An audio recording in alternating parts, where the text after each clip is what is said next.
what I am holding in my hand? Yes, this is a rolling pin, or what we call in Hindi a belun. Now, let me just show you how to use this.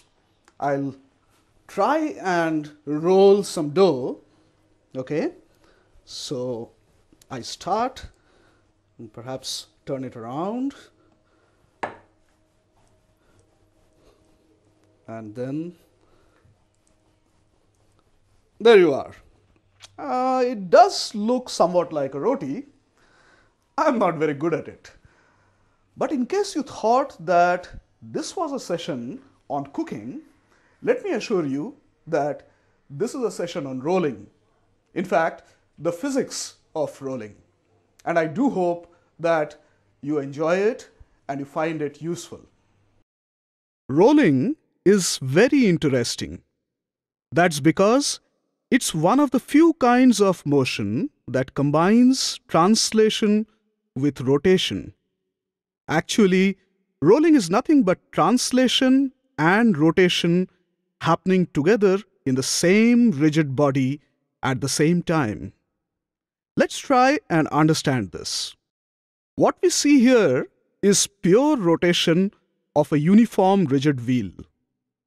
This means that the center of mass of the wheel is stationary. Let us assume that the angular velocity omega is constant. Then, if we trace the path of any particle, say x, on the wheel, we find that x undergoes circular motion around the axis with angular velocity omega. And since x is any particle on the wheel, we can generalize for all particles and say that all particles undergo circular motion about the common axis with angular velocity omega. Good. Now, if that is established, then we can tell the linear velocity of any particle on the wheel at any instant. Let's take a snapshot of our rotating wheel. Right. Look at x at this instant. If it's at a distance d from the axis, then we can draw the velocity vector for x. The magnitude of this vector is, of course, d omega. You can see the direction in the figure on your screen. If we draw a line joining the axis and x and extend it to the edge of the wheel, then all points lying on this line will have the same angular velocity, that is omega, right? The linear velocities of these points lying on the line will look like this. Obviously, the linear velocity will increase linearly as d increases and will be maximum at the periphery with a value equal to r omega if r is the radius of the wheel. Now, let us specifically consider 3 points, O, P, and Q, as you can see on your screen. O being the center or on the axis has 0 velocity. P being the topmost point on the periphery has a linear velocity equal to r omega. And Q has the same magnitude of linear velocity r omega, but in the reverse direction, since it is the bottommost point on the periphery.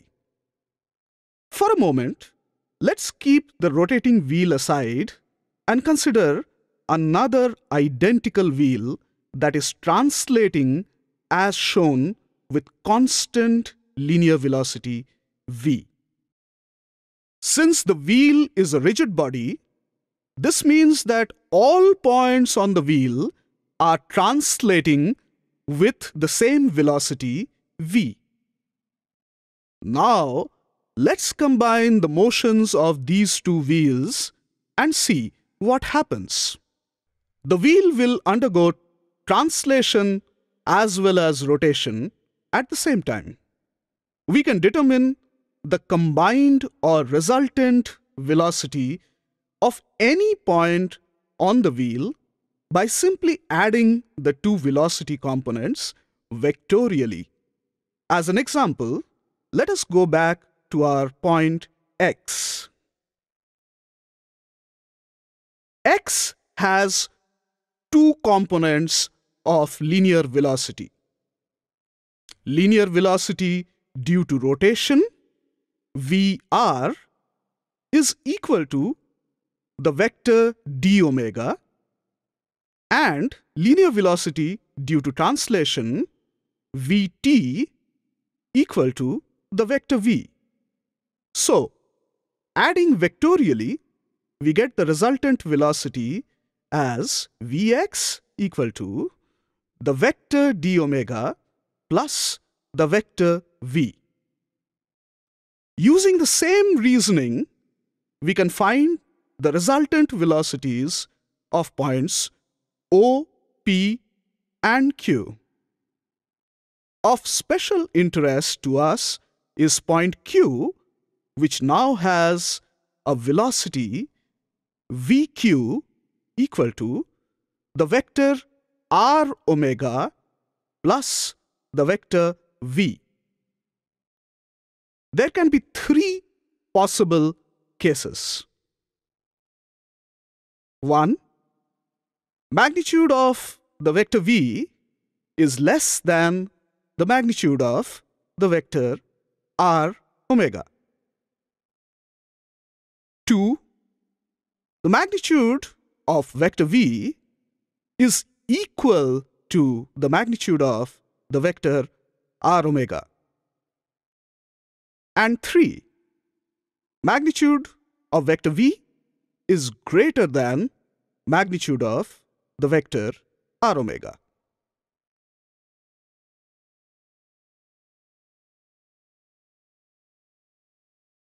Note that in our example, the vectors r omega and v are in opposite directions. So, if the magnitudes of r omega and v are equal, then vq is equal to 0.